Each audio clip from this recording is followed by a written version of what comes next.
think him, Thurman, and Ward are the face of American boxing. I think his next 2 or 3 fights could very well shape. Because you know who I actually would like to see him get in the ring with? Adrian Broner. I told you I felt like they really robbed boxing fans when they were both at 130, or I think it was 130. When they were both there, I felt that it was criminal that Broner jumped up and went up into the 40s, into 147, without them meeting back then. But I'm almost convinced at this point that it doesn't matter, that if those two would have met, that Crawford would have, like you said, his ring IQ, his boxing acumen, his ability to adjust, and the fact that, like you said, I've seen him get a little uncomfortable, and then I've seen him get to that 5th or 6th round and realize that I need to step it up. This guy can't go where I can go, and he's a very impressive fighter to me. And I think it's one of the things that really ticks me off about boxing, especially the detractors of boxing, is that you don't catch on to a young guy like Crawford early on when he's doing what he's doing, and you don't pay him any attention. But then you sit here and judge boxing on the likes of Mayweather versus Berto, instead of seeing a guy like Crawford who has all of the tools. But what's being talked about as he moves forward, and I'm on the fence on this one. I honestly don't know where to go with it, because I don't know what Manny Pacquiao has in the tank, but Crawford is being targeted by Manny and his team as a possible farewell match against Crawford. Where would you sit with that matchup? After what I saw, I think Crawford should just continue to move forward. I think it's absolutely a fight where he would move forward. One thing I've always said about Manny, his adjustments aren't... This is the thing about Crawford. Crawford actually can make adjustments mid-round. A lot of these fighters go to their corner and they look at the trainer and say, what do I do? Pacquiao has never shown an adjustment. He's never shown, Never had to. But in these later fights, as he's fought rangier fighters, he's fought some of these guys that are actually a little bit quicker. One of the things about Crawford, I think Crawford's so slick.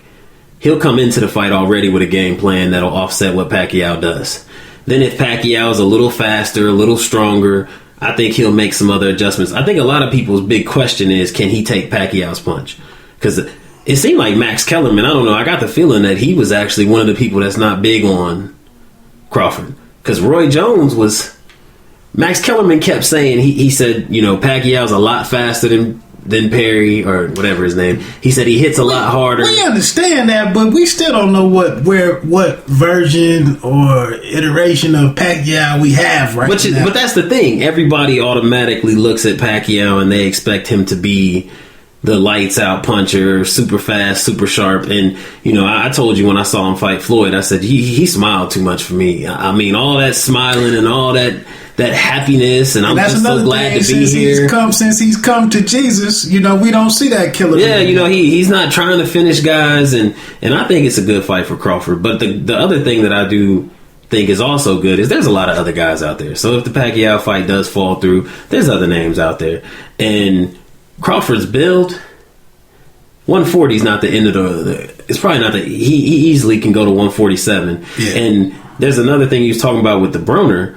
After I heard the Errol Spence story where him getting knocked out cold, right? He may have known off jump, I don't want to face some of these other guys. So It could very well be why Broner has moved up to these other fights, because he felt like I can get away from some of these guys that would instantly be problematic for me. Right. What about this reports out here that Manny's still, and Greg, you might have an opinion on this one. Manny's still eyeing a rematch versus Floyd. I honestly, not having access to these guys and not totally, following all of the boxing sites, I just know it's a way to package this up to make money off cash in on it. And I just feel like at some point in time, if Manny should fight a Crawford and be successful, or if he fights another competitive boxer, well-known name, and is successful, Danny Swift, I really feel like we could see a Floyd and Manny in the future.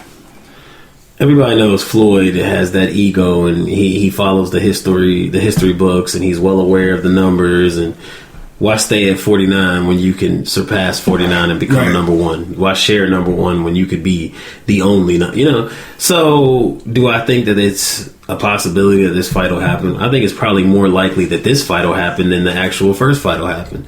Because it took 7 years to make it. Yes. This fight has so much more, and as you said, if Pacquiao can get a very good victory, then that looks good. Here's what I want to see if the fight happens. You made $400 million off the first one. Do this one on Fox Television, and I'll actually watch it. Because you won't get me again. You won't get me again either. Exactly. That's where I stand on it. I'll get up on Sunday and hit ESPN, and I'll read the bottom line or whatever, but I won't watch it. I'm not spending no money. G, you think 100%? Manny at 100% versus Floyd.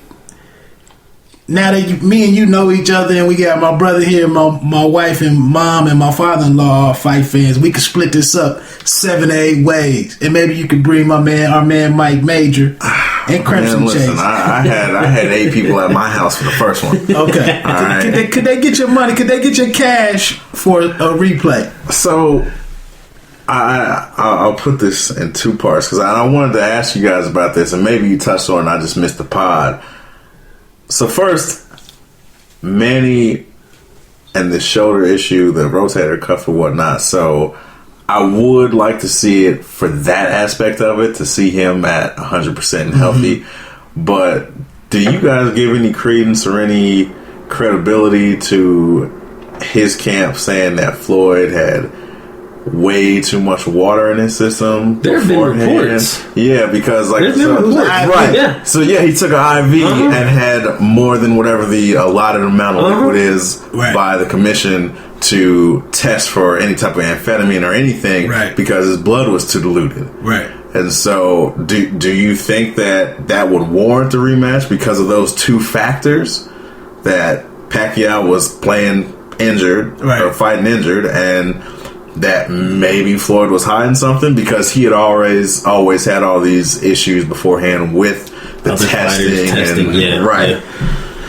You spoke on that about how you thought they were floating some of that, releasing some of the background and the story on this stuff, that it was coming out to kind of pave the way for this rematch to be built. I just feel like I said, if Manny has a successful fight, and with the judges, who knows if they would even judge against Manny, knowing that this other fight is potentially out there. So I just feel like Crawford is probably it's a tricky matchup for Pacquiao.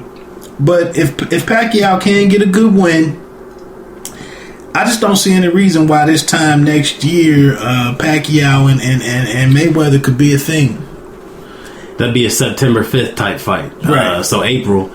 He usually fights in May. Right. So he's not going to take the fight in May. He sits back and watch what happens in April. Then comes June.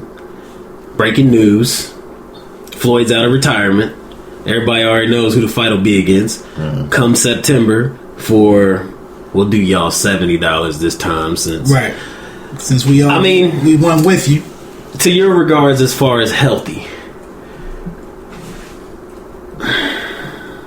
From a physical standpoint, there's just certain things that you got to overcome naturally when you pair those 2 up. Pacquiao's speed has always overcome that against everybody else. Right. When you add Floyd's technical prowess, the use of the elbow, hiding behind his shoulder, the check hook, I don't know that Pacquiao was as careless as he's been against other guys because of Floyd's slickness. And I actually think that's why Terrence Crawford is an actual good lead up to a Floyd rematch, because Crawford, though he doesn't have the speed, he has the intelligence. So his timing is as good, and that can somewhat make his speed seem faster. I think you'll see more of the same, because the more aggressive that I think Pacquiao gets, I think the more he falls into the traps that Floyd sets. I've told people I think it's better for boxing that Floyd's gone. Me too. Because I think Floyd was like Bobby Fischer from a standpoint of, I know my traps work. So I'm going to wait for every single opponent to get in that trap. And you only got so many moves on the board before you have to fall into his trap. And I've had so many people ask me, did Floyd really win the first fight? The numbers show this, and the big punches show this, and this. Floyd won the fight because he made Manny look like somebody else. Right. And if they fought again, if Manny looks more like Manny, I think Floyd will look better because I think Manny will be in so many more of his traps. So I don't really know that a healthy Floyd versus a healthy Manny makes much of a difference. I think Floyd would actually look better because of the natural, the size difference, the arm length, the ability, that the fact that Pacquiao doesn't fight inside. If Pacquiao could get in there and you go shoulder to shoulder with you and actually land shots and bang with him, I still don't know, because that's what De La Hoya tried to do. That's what, I don't know, man. I think it all goes back to when Paul Williams, had his unfortunate, untimely accident and had to lead a game. I felt like that was the mix of skills and physical attributes that Floyd is just at he's at the perfect weight for him. Yep. He's at the perfect height and all of that type, all of the tail of the tape type stuff. He's exactly where he needs to be. And all of these guys that keep coming up with the exception of maybe a Thurman, they just don't match up well there, and he would be successful. But I will say, people don't talk about it, but there was, when Floyd finished that fight, there was it was a different reaction on how he was happy about. He was like happy that he survived versus being happy that he won or dominated. It's still a respect that he seemed to have for the threat was real. Power. That I hadn't seen before. He only got hit with one punch in the whole fight, right? And the punch knocked him back against the rope, and you could see the look on his face, like, "Oh, that's not happening again." That's the last time that happened. And we all know where Floyd. This is one of the things I'll say comparing to Terrence Crawford. When Terrence Crawford realized, "I figure you out," Terrence Crawford opened up and he chased that guy around the ring. That guy ran from corner to corner, from side to side. He ran. Floyd would have moments where he would say, "You know what? I'm a defensive fighter, but let me show you that I do have an offensive game." We never saw that at all. Nah, he completely stayed in the trap mode. I'm going to counter you. I'm going to catch you. I'm going to dodge you. And you talk about Paul Williams. This Victor Postal dude, he's interesting. Actually, I gotta put more eyeballs Terrence on Crawford going, if he is successful against Pacquiao, if that fight does happen, I actually think that's his next fight right off jump. I think you got to get rid of him right off. You got to get rid of him early. You got to get him out of there, because with his size and his natural gifts, Postal, he stopped a guy that Danny Garcia, Matisse. Yeah, Danny Garcia didn't stop him. And it was will. It flat out was will. He hit him, and the dude just said, "You know what? I can't land nothing. I'm tired of getting peppered. I'm gonna go ahead and just stay on one knee while the ref counts to 10." I think I might like to see Postal and Herrera, Mercurio Herrera, or Mauricio Herrera. I think not that Herrera is a big time puncher or anything, but he's just a guy that makes people look bad, and for some reason that matchup is standing out in my mind. But let's move on. I'm gonna cut a few rounds out here because I want to wrap this up. Thurman Porter, I don't know. I thought it's been moved to early next year. My computer just died on me, obviously. I haven't seen that. They just announced it, so I don't even know if they had finalized anything. But I think it's coming early next year. What's your thoughts on that, man? I think Porter's running from what everybody's saying he should do, which is go back in there with Broner, because you got knocked on your butt that last round. And I wouldn't go back to Broner. But that's what I'm saying. I think he's avoiding that. Having seen that Broner put him down, I don't see how it'd be any different with Keith Thurman. But Thurman, his performance against Collazo, you don't have questions about him now as in terms of being dominant or a boss? They asked the boxing analysts who they thought was the next guy to take over as Floyd Mayweather. as the Floyd Mayweather face of boxing.